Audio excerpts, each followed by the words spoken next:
Inhabituelle la tenue d'un conseil des ministres en début de semaine. Ce conclave a le mérite de tenir ses assises au lendemain de la fin en apothéose de la Coupe d'Afrique des Nations 2012. Une fin de CAN riche en couleurs, cérémonie de clôture rehaussée par la présence de plusieurs personnalités, parmi lesquelles l'ancien chef d'État zambien Kenneth Kaunda.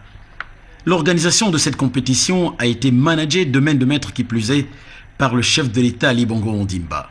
D'où les félicitations du Conseil. Le Gabon vient de réaliser un exploit, l'organisation d'une CAN aux multiples surprises. Des Tofis appelés en passant par Michel Platini, Sepp Blatter et Issa Hayatou, l'essentiel du Gotha du football mondial présent à Libreville. Le Conseil tient ses assises également 72 heures après la proclamation officielle par la Cour constitutionnelle des résultats des législatives dernières. Occasion pour le Conseil de tirer les premiers enseignements.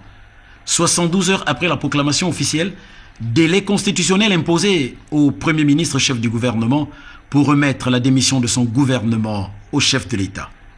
Bien sûr, cette opération oblige les membres du gouvernement à faire le point des derniers dossiers à l'examen dans leurs cabinets respectifs. Aussi, au ministère de l'Intérieur, l'on se met à l'heure de la biométrie.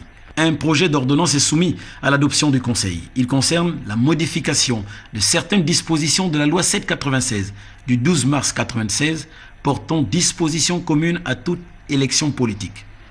Au ministère de l'Économie, l'adoption concerne l'ordonnance sur le régime de propriété foncière en République gabonaise, puis le décret réorganisant la Direction générale des impôts. Au ministère de l'Habitat, un accent est mis sur les règles générales relatives à l'urbanisation dans notre pays. Autre projet d'ordonnance, ceux autorisant la modification et la suppression de certaines dispositions de la loi fixant les règles de création et d'organisation de la gestion des services de l'État.